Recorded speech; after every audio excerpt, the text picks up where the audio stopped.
All attendees are in listen-only mode. Good afternoon. This is Paul Corder from Perfect Golf Event, and I appreciate you coming to the webinar today and being on time. So we're going to get started on time, and I appreciate we're going to talk a lot about getting ready for your 2024 golf event.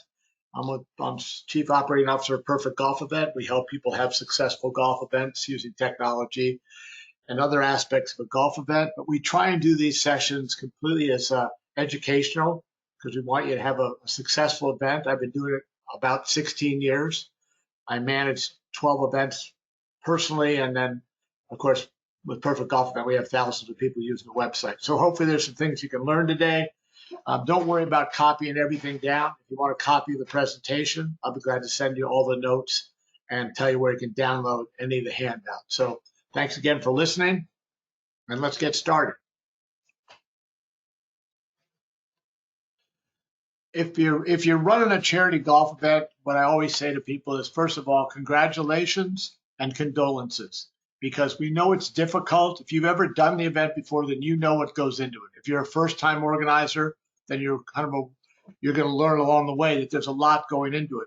You know, people come to charity golf events and they see all the carts lined up and people go out and play golf, come in, have a beer and relax, and they think, well, that was easy, but it's not easy. There's so many different elements to having a successful golf event. You've got to have your committee, your format, a website, how you're going to handle payments, your budget, your marketing plan, social media, a location, sponsorship sales, contests and activities, clarifying your message. So there's lots of things that you have to do to make the event run smoothly. What I try to explain to people is there is no magic trick to having a successful event. You know, when you go into a casino and you pull the slot machine and you win the jackpot with one pull, that's not the way it works when you're running a golf event. You have to pull multiple levers to make it successful. You've got to execute well in multiple areas, and it does require a lot of attention, especially in the marketing and promotion of your golf event. So we're going to walk through those steps today. We're going to talk a little bit about what you do prior to launch, some of the pre-event, the pre-launch marketing tasks that you have to do. What's your launch plan? How to maintain momentum through the process between now and when you have your event, and then how to build momentum on this event, and then get into the following years. Because what I've found is if you have an event, if this is your first year and you can be successful, then you can survive going forward. Most events fail the first year because they just don't do the right steps. They under budget, overspend, or whatever. But if you can make it through the first year and then continually improve each year, then you can have a long-lasting and successful event. Now, when we talk about pre-launch, one of the things that's really important, and again, since we have thousands of events using Perfect Golf Event, I get to see a lot of websites. And what I look for is what's your message? What have you clarified? You have to have a very clear and quick, easy to explain message of why you're raising funds. I put an example up here. This is an event that I manage. And again, you can see we provide financial assistance to the spouses and dependent children of people that are first responders who were killed in the line of duty. Very easy message to communicate, very strong message to communicate. And so I want to make sure that whatever you're doing, you've got your message fine-tuned and people can understand why you're raising money and where the money's going to go. Sponsors and players, especially sponsors who are going to trust you with their dollars, need to know, hey, this is why the money is being raised. This is what's going to happen to it. And on a side note, you have to have your event come across as very professional, both from execution and the pre-planning, the website, any of your communications, because sponsors want to look at that and say, well, it looks like these people know what they're doing, so I can trust them with my money. If you're sloppy, if there's typos, if you're just not communicating well, then they're a little suspect that maybe you're not very good at using the money that they're going to give you in an effective way. So everything reflects on your event, reflects on how you do your business going forward. You want to have a brand. I can't tell you how many times I see events that don't have an event logo, that don't have a brand. The idea is to have a logo, make sure you use consistent color. So when you're having the event, you know what it's like. If you're driving down the street and you see the green color of Starbucks, you might not even see the full Starbucks sign, but you can kind of spot the corner color. Same with Dunkin' Donuts. Their colors are kind of, stand out pretty easily. And so I like to, with my events, have a very consistent color pattern. I have a logo. And when I do the logo, I don't have the year in it. I don't want to have this be, the year in it because I want to use the logo every year. I don't want it to be the first annual event. And then I had an organizer that I was talking to on Friday, and they said, well, I said, what's the name of your event? And they said, it's the first annual name of the organization, Golf Classic. I said, first of all, it can't be a classic if it's your first. So you haven't been around yet, so you can't call it the first annual classic. But I said, let's take first out of there. Nobody really wants to play in the first anything because they figure you're going to take you a little while to get your stuff together. So, and then you also want to add a tagline. So for example, for this event, because it features $1 million shootout, it's got a nice logo, says, hey, tee off to win $1 million. And they can use this logo year after year. The colors are the same. If you go to the event, all the sign colors are branded the same. This is important in building a brand for you. Even if you just do the event once a year, you've got to have a brand. You want to make sure, if you've been in any of my other webinars, I always preach this, you've got to make sure you've got realistic financial goals. And there's a spreadsheet we'll be glad to provide to you that I use. I plug in, if I had the event before, I plug in my past results. Then I plug in my projections for this year. After that, I go and I plug in all my expenses, what my projected expenses were from last year, what I expect them to be in the coming year. And then I can look at just one tip. So if you're trying to reduce your expenses, remember, you can always trade things to reduce expenses. So if you print a program or some other materials, a marketing brochure, you might go to the printer and say, hey, I'll give you a sponsorship or maybe even a spot in the tournament if you'll print this stuff for me for free or for a discount. So I'm always looking for ways to improve my bottom line. But on the spreadsheet, when you're done, you can plug it in. It's going to tell you what your net revenue is going to be. And if it doesn't reach your goal, then you've got to go up and you've got to look at how can I increase my revenue, or how can I reduce my expenses in order to get to your bottom line. And again, you can download the spreadsheet. It's on Perfect Golf Event. Just click on the resources tab, and any of the handouts I talked about today are there. And again, for those who are just signing on, we'll be glad to send you a copy of the presentation. You want to find time to organize your event. That means that if you can get your time management in place, then every hour you could save planning the event is a time you can spend finding players and sponsors, because that's really what you're trying to do. When everything else set aside, you need to have players and you need to have sponsors, and that's where you have to have your energy. So I tell people, hey, let's make sure you've got your website set up. Hopefully you're using us, but if you're using someone else, at least you make sure, go down this checklist and make sure you've got all the tools that you need to run your event efficiently online. You can process credit cards, you do your player pairings, you can send your emails, you can track your expenses, you can sell mulligans and raffle tickets, all those things that you need so that they're on a website that'll help you save time organizing your event, and you can focus on finding players and finding sponsors. I remember we checked that, and this was in 2022, we did a survey and we found that some of the organizations that weren't doing online registration were missing opportunities. And once they switched to an online processing, they raised their revenue by 22% because people felt secure giving them their credit cards. They, again, looked more professional. They just weren't walking. Nobody wants to have a paper form they fill out. They have to, my son, I don't think, has either written a check or sent a fax in the past 5 years. So you want everything online, make it smooth, make it secure, and make your event look more professional. Now, again, I know quickly on these, but I want to hit all the different things we should be working on. And if you have questions, I'll be glad to answer those as well as we go along. If on your committee, so you have committee as a marketing tool. You want to make sure that you keep your committee focused on identifying players and sponsors. This is really important. I'll go back to that point. I sometimes join Zoom meetings on committee meetings, and I want to make sure that that I see people. I say, look, when I walk in a room and they're talking about the menu, or maybe on the hors d'oeuvres that we're going to have at the event, and it's 6 months away, I said, hey, let's stop. What we really want to do is let's worry about focusing our committee members. Let's focus everybody on players and sponsors. Who's our prospects? How do we stand on it? your committee is usually a volunteer group. And so you want to make sure that you try and get them to set goals, but you kind of do it informally. I say to my committee, hey, let's all get together and let's talk about how we can get together with it. Maybe each of us has so many players we bring in or so many sponsors. So get them to informally commit because you can't pound them since they're volunteers. And then I'll talk about social media in a little while, but I make sure that they understand that I want them to put that event out there. That if I want them to have out there on promoting their event on social media channels. Somebody just asked, there was a question, somebody asked about processing fees. So if you're using online registration with Perfect Golf Event, you have two options. You do credit card processing or you can do invoicing. There's no fees for invoicing, which I use for my larger sponsorships. And then it's 3.9% on credit card fees.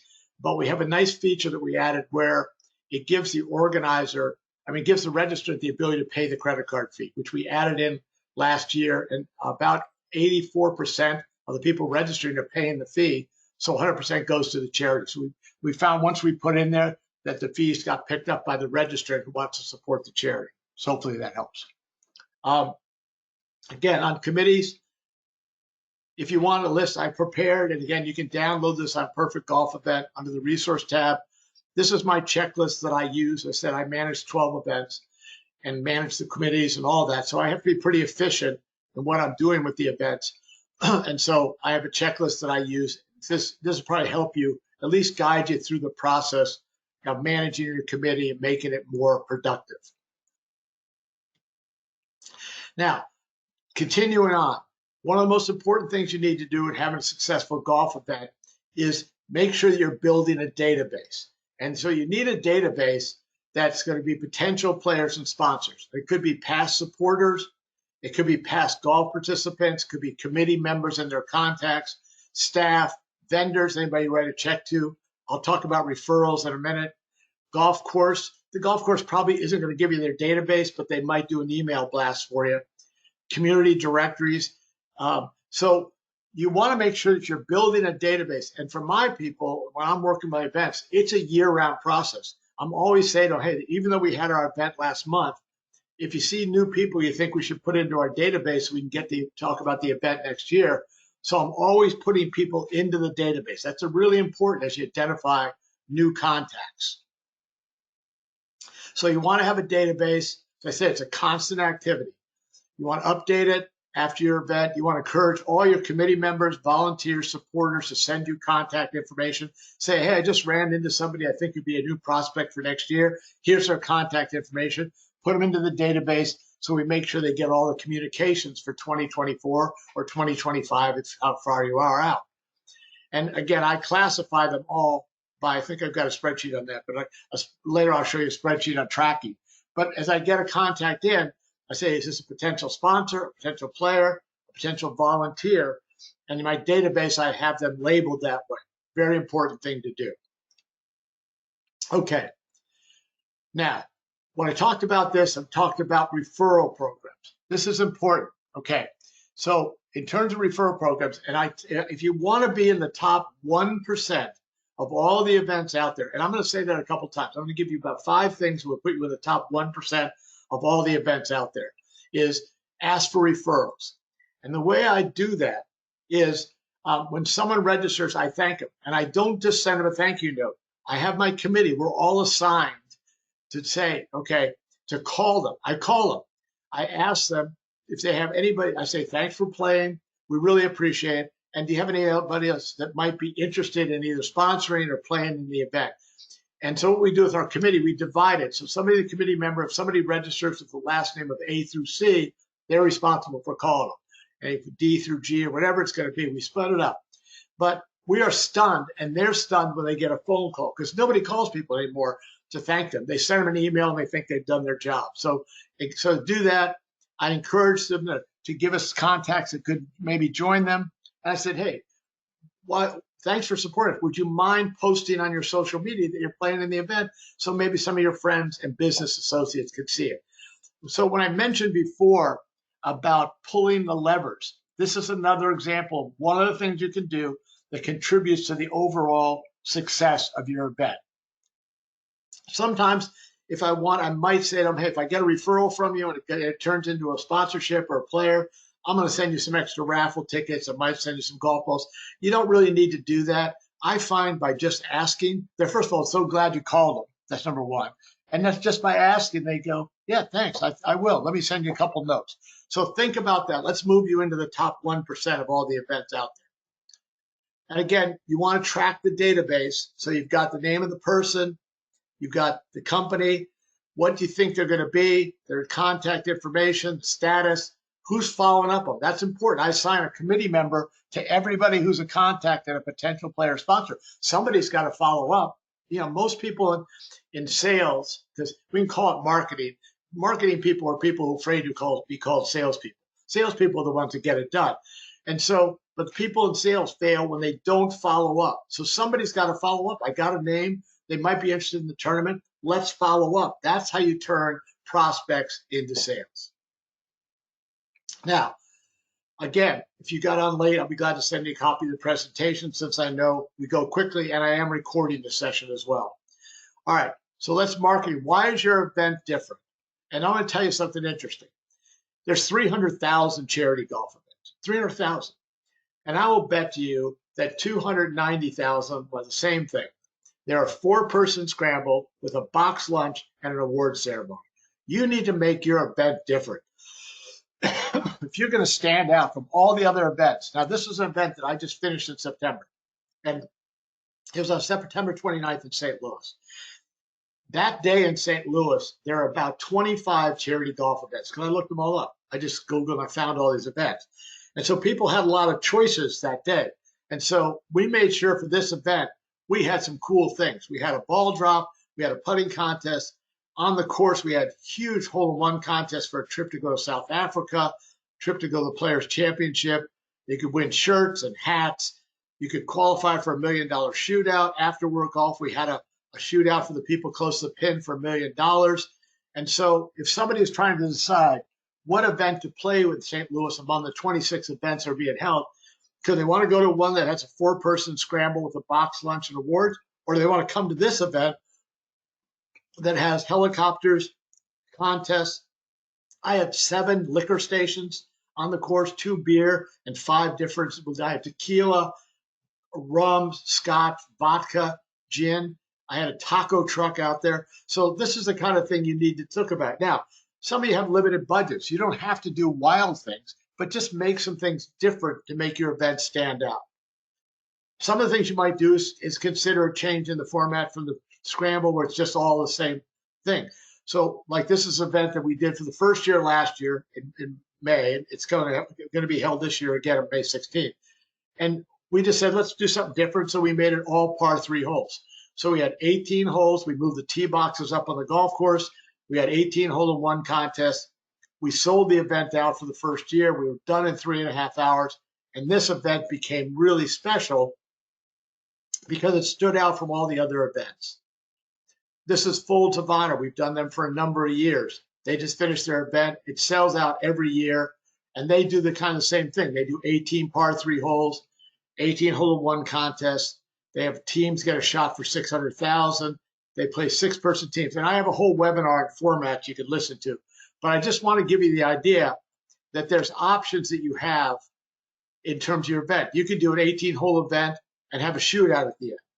You could do 9 par 3 holes and 9 regulation holes. I do a number of those. I do some where I'm doing I just did one in Houston on Thursday for 18 par 3 holes. We took the golf course, moved the tee boxes up. We had 135 golfers, and we played all par 3 holes. It was really a lot of fun, and we were done under 4 hours. Or this is really unique. I have 3 events doing this. They're going to play normal 18 holes in the morning for the serious golfers. And then in the afternoon, about 2 o'clock, they're going to have a 9-hole tournament. So they have 9 par 3 holes for casual golfers. And then everybody, the morning people and the afternoon people, all invited to a awards reception. And what a great idea. Serious golfers get to play the full course. Casual golfers can play a par 3 event. And yet everybody gets to come together so they all understand the mission of your nonprofit. Now let's talk about launching your event. First of all, you want to have a marketing calendar. You could download this calendar, same thing on Perfect Golf Event. But I build this for all of my events, and I list all the things that I'm thinking I want to do. And then I look and say, okay, my event's coming up in this whatever time period. And I say, okay, it looks like we don't have anything going on in May, or we need to put some more stuff in June. And when you put it in a marketing calendar, it's easy for you and your committee to understand where there's gaps. So you don't go and say, uh-oh, we're 60 days out from our event and we're short. Well, we better have what's called panic. So we panic and start really pounding everybody when you could have done it systematically. You could have been doing, so if I'm working now on an event that's coming up in August, and I've put a calendar together with November, December, January, February, March, April, May, June, July activities, building momentum for the event. So get your calendar, download it, do the same thing. And again, you want to make sure you review that calendar with your committee members. We want to track things on social media, track email campaigns. Just make sure you've got something going all the time to keep your event in front of everybody. So you don't end up, that 60-day panic thing where everybody goes, oh my God, we need more teams, we need more sponsors. And now you look frenzy around, dropping emails, calling everybody. You can just build momentum gradually and then pick it up, the pace up a little bit. But still, you don't have to panic if you plan. Now, attracting players, talked before. Remember, players have a lot of choices. So you want to make sure that in your marketing message, you're saying to them, hey, come on out and play. And here's the reason. We're doing a great cause. We have a great location, and we have really a great format, and we have exciting contests and activities. So you want to get your message across so when they're choosing where they're going to play, and that's why you want to make sure, I can't stress how much you should have your website up no later than now. But if you can get it up in the next 2 weeks, you got to get on people's schedules for 2024. They're planning their calendars, they're planning their vacations, sponsors are planning their budgets. You want to make sure your event's out there. So I always say to people, and people forget this, we forget this message. And I found it really helped my events last year when I started to stress that, hey, it's not just a great day of golf and a great cause and a great location, but you know what? You can meet a lot of people. You can build your business. Not forget being a sponsor. The sponsors are going to get recognition, but even as a player, you're going to go there and you're going to have a chance to make business relationships. We got a lot of little networking opportunities. We're going to have lunch, awards reception, putting contest. Introduce yourself, meet some people, make some business contacts. This is a strong message, and I think we forget to put this message out there that it's not just for fun and a great cause, but you, even as a player, you don't have to be a full sponsor. Even as a player, you can meet new people that you guys can grow your business with. So I always make sure I put that out there. You want to have a lot of contests. And again, sponsors will cover the cost. So whether it's hole-in-one contest, million-dollar shots, putting close to the pin, whatever, you want to have things that make a reason for people to attend your event. And so this is like, and you don't have to do a car. I don't really like cars that much because they're usually a 2-year lease. They got to pass a credit report and all that. So these were some of the hole-in-one contests we've done so far this year.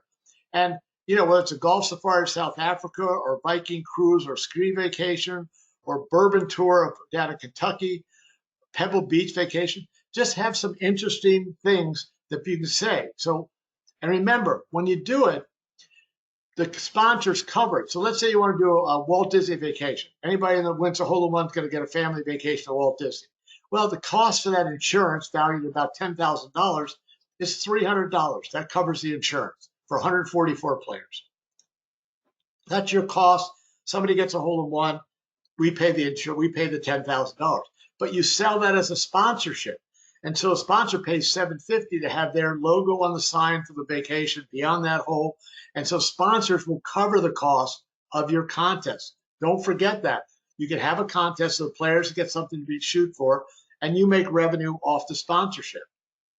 And you can customize your contests for your market. So this is an example, one in Philadelphia. So we had a Philadelphia contest where they could win a chance to go see the Eagles play the Packers. Or they go down to Doral, see the Sixers play the Heat. I did one here in St. Louis for a spring event they had in the spring where they could win a trip to go to London to see the Cardinals and Cubs play, which they did in July. So you can customize hole-in-one contests to your particular market. So, if you're in Dallas, you could say, hey, hole-in-one can win a chance to go see the Cowboys play in any away game, including airfare and tickets and dinner, whatever. It's just a value, and to make your event unique from other events that are out there. And our team could work with you on customizing that. You can add a helicopter or ball drop. Those are nice ways to raise money, and we're glad to explain those to you. I did this. This is the first time I'd done this. I just did this, and it was really fun. I actually brought a drone in. And so we had a drone on one of the par 3 holes, and each team got a chance to fly the drone over the hole, had their golf ball in it. They dropped the ball, and the team that was closest to the pin on the par 3 hole with the drone drop got a cash prize. And if it went in the hole, they won a bonus prize. So how much fun was that? I had 30 teams. We had 30 drone drops. People were so excited about doing it.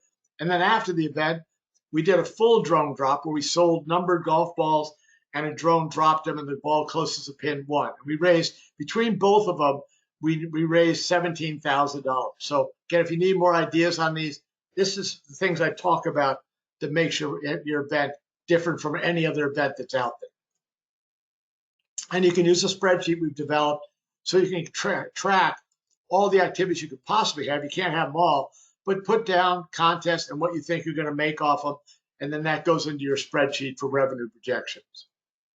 And if you want, we've got a new ebook I just put out on contests. You can download that, or you can send me a note. I'll send it the ebook.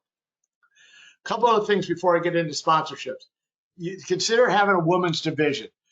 What I found, and I learned the hard way. I had an event down in Florida about 4 years ago, and we had team awards, and the women came to me and said, you should have a women's division, because they had three different women's teams, and they said we should have our own division. I said, fine. We added it, and now I have more women's teams in this event because they have a women's division. They invite their friends, excuse me, and they want to compete. And so it's a good way to grow your event, adding more women's teams.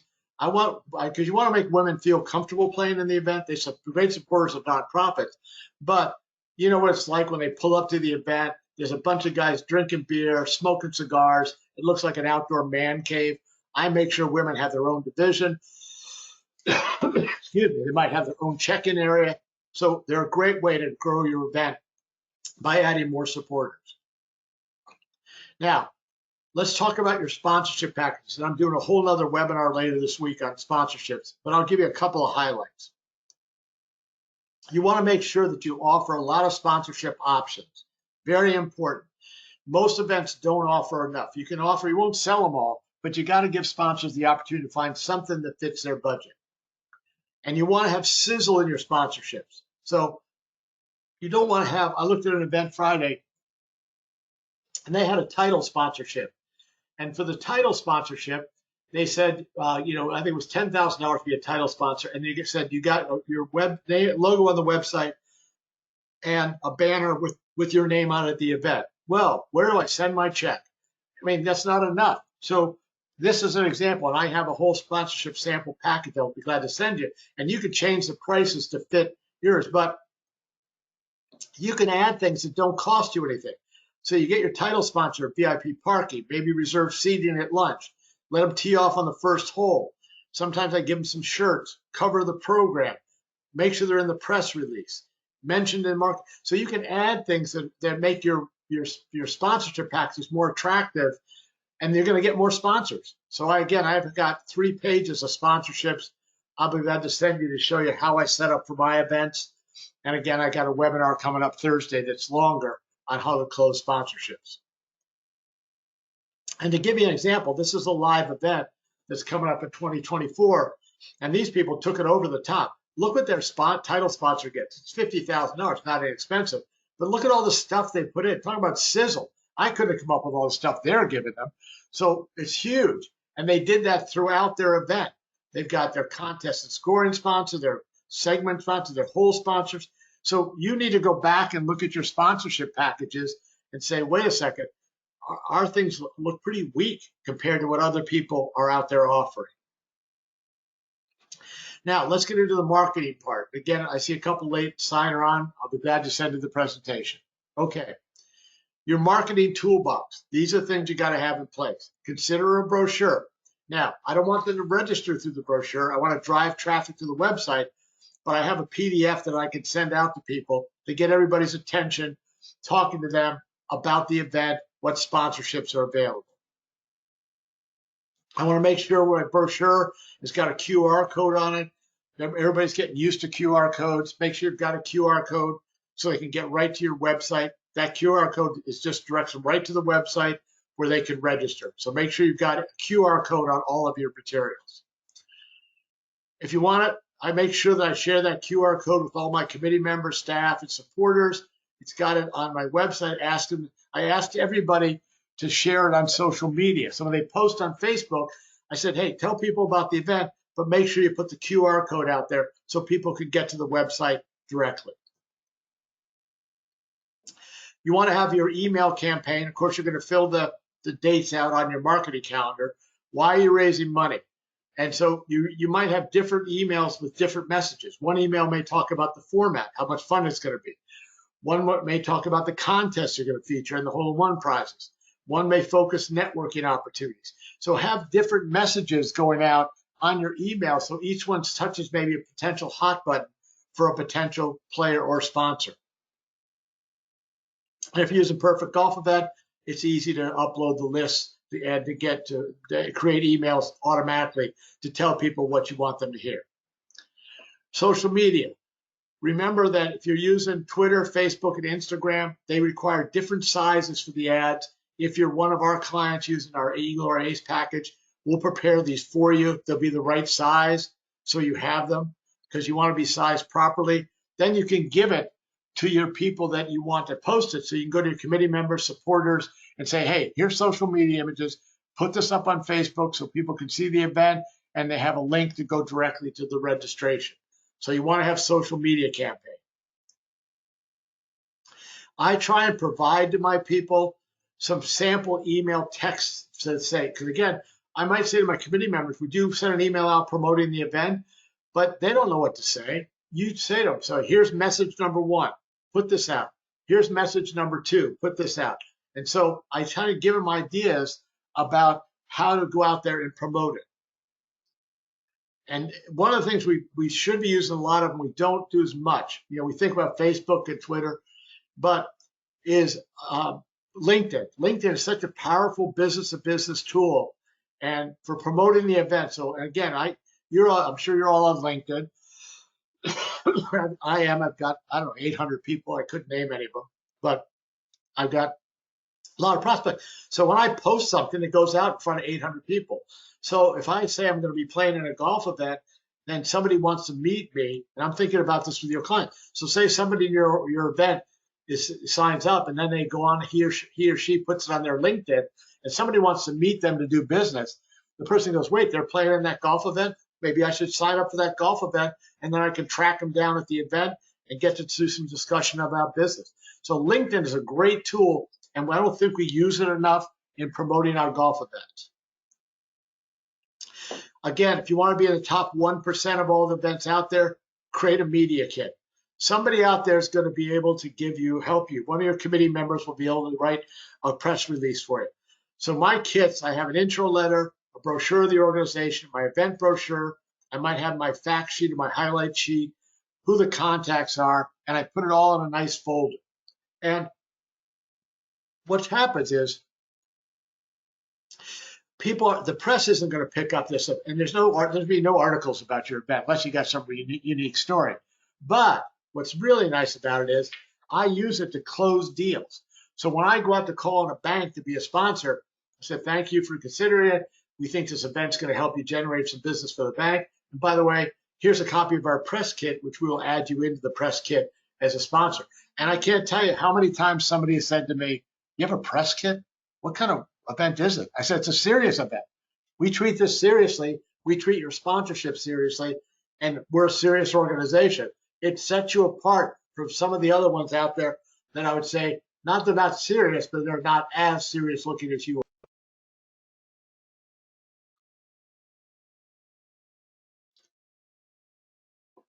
There's other things you can do as part of your marketing. Trade sponsorships for event promotion. You couldn't use billboards before because they used to have to paste those big signs up, but now they're digital. So I've been able to trade at my events. I'll go to a digital billboard company and I say, hey, I'm going to give you a sponsorship at my event. You can put signage up, something in the player gift bags, but just rotate my event into some of your digital advertising.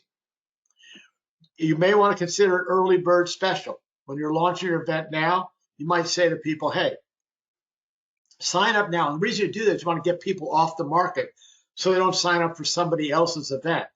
So you might say, hey, sign up by January 31st of 24 and you're going to save. Sometimes I don't discount. I may give things. Say, sign and you're going to get extra wrap. One of my events, I'm saying I've got it set up so if they register by January 31st, they're going to get a custom golf shirt.